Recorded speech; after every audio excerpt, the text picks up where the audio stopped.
besties. Today we are going to be picking our August TBR. And I'm so excited to sit down with you guys and find my next books to read. I am going to post my July wrap up on Shorts, so if you guys want to go see that, go run and go check that out. I will give you my short reviews on the book, and I also have my full reviews on Fable. I will link that. It is linked in my bio, so go check that out as well. I read 6 books in the month of July, and I thoroughly enjoyed them. However, I will give you guys my honest opinions later on in that short, so go check that out if you haven't already. But we are gathered here with our waters. I hope everyone has a nice little drink, has a cute little sweet treat, whatever it is that you guys need while you guys are watching YouTube. Get yourself situated and we're gonna get into this August TBR. With that being said, I have my TBR jar here, and since I read 6 books and I read 3 books off of the month of July on my, I think I read 4 books off of the month of July TBR. I think I'm gonna pick 3 or 4 books depending on the book size. So let's get into it. Let's pick our first prompt, shall we? And I'm gonna have you guys look first, obviously. This is the prompt. I can see through it, so that's really awkward. Slow burn romance. Okay. So, as you guys know, as you guys probably previously seen, I picked up 2 books. I picked up Love Hypothesis and Rose in Chains. It's here in my TBR cart. However, no, I should pull it out. So I picked up these 2 books. This book, Rose in Chains, and The Love Hypothesis by Hazelwood. So I think, and I definitely want to read these books. I'm going on vacation very, very soon. So I think I'm going to pick one of these as my book.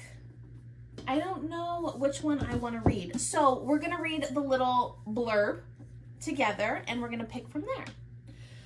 Okay, the prophecy lied. They were supposed to win this war. Instead, Brony Rosewood watches, shattered and grief-stricken, as her brother is killed, her kingdom falls, and her home is overrun by their enemies. Now Evermore is no more, and Brony is sold at the auction, prized only for her remarkable magic. But defeat isn't nearly as agonizing as being sold to the Tuven of the powerful and devious Harsh family, because Brony knows Tuven will all too well from his merciless taunting all through school. Now he's grown into a man. Brony cannot ignore silver-haired and impossibly, unfairly beautiful. And while Tuven is most definitely her enemy, he's something else too, something unexpected. But in the world where magic can instantly crush a human's heart and even thoughts can be stolen, there can be no such thing as love.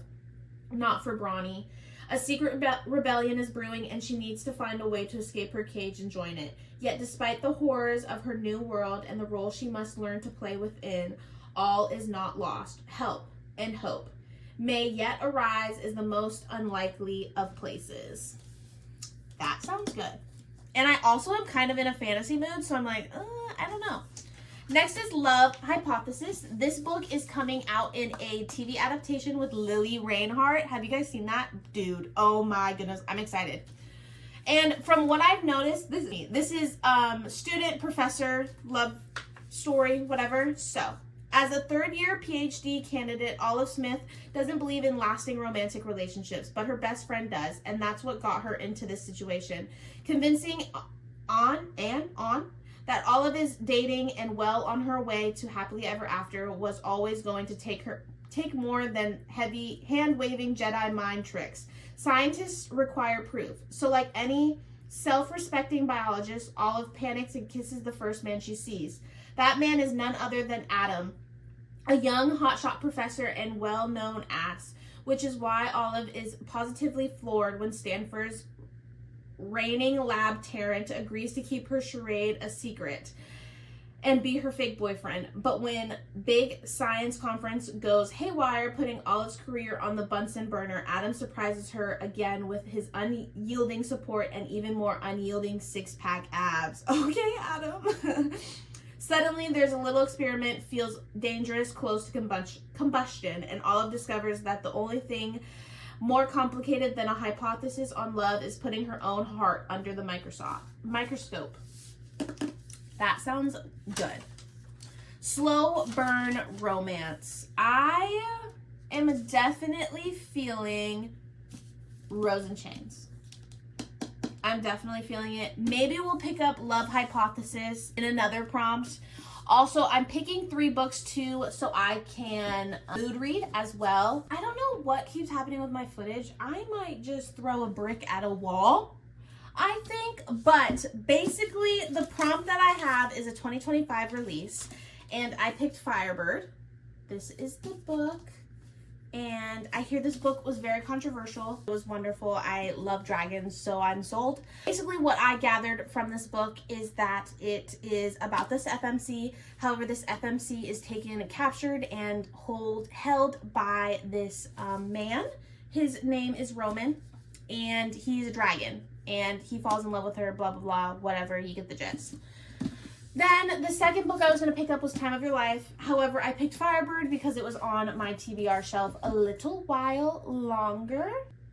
Let's pick the next prompt. I just want to preface, the 2 books that we have so far are Firebird and Rose in Chains. They're pretty hefty books, and I'm very excited to be able to read these books. Yeah.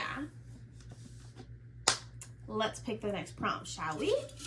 So we have purple and orange. Let's pick pink maybe, and this will be our last prompt because I'm getting frustrated.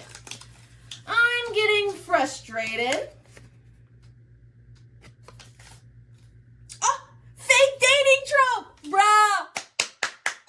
We're taking this one. Love hypothesis. So yeah, as I said earlier, you guys probably know, I read the blurb. I am very excited. This will be the 3rd and final book that I pick up. They're pretty hefty. They're all hardcovers, but I am excited. And these books will still give me an opportunity to mood read, and also I work a full-time job. I don't know if I've said that already, but these books, I'm very excited. I will bring 2 of these books to my vacation with me, and yeah, I'll keep you guys posted. Thank you for sitting down with me and watching my August TBR. Once again, my July wrap-up will be posted on Shorts, so go check that out. And I am very glad each and every one of you were here. Please like, comment, and subscribe for more YouTube videos just like this one. Bye, book besties.